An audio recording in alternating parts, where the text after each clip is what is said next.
We make it clear we stand with Ukraine now and in the future. Joe Biden may have meant those words when he said them in September. The man sitting next to him would have wanted to believe them. The likelihood is there are probably few people in the world outside America more worried about the US election than Volodymyr Zelensky. And for good reason. There's much at stake for the Ukrainian president, with Donald Trump and Kamala Harris offering starkly different visions of how to end the war with Russia.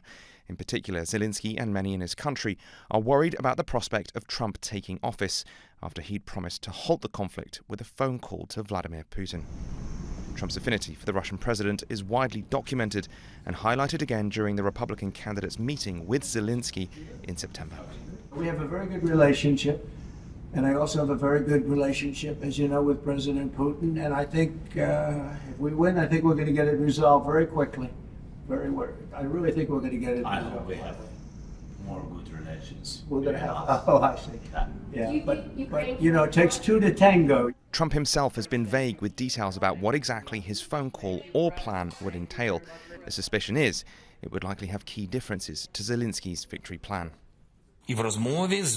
Talking to Donald Trump, I told him what is the way out. Either Ukraine will have nuclear weapons and then this is defense for us, or we should have some kind of an alliance. Today, we do not know any effective alliances other than NATO.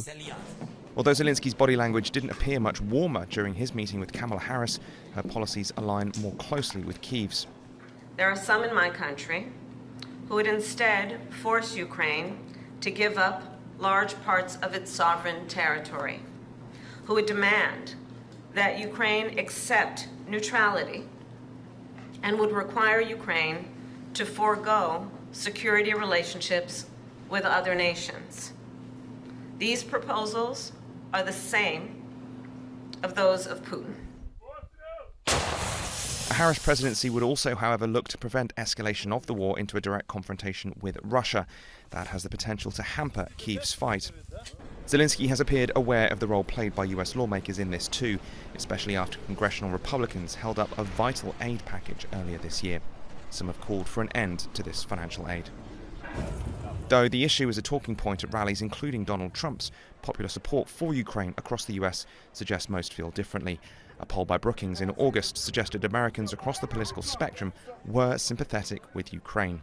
Zelensky, like many others here, is aware that the last 2.5 years of war have taken their toll on Ukraine's allies, which raises questions about their support going forwards. How their scars have healed may prove to be as significant for Ukraine's future as its own.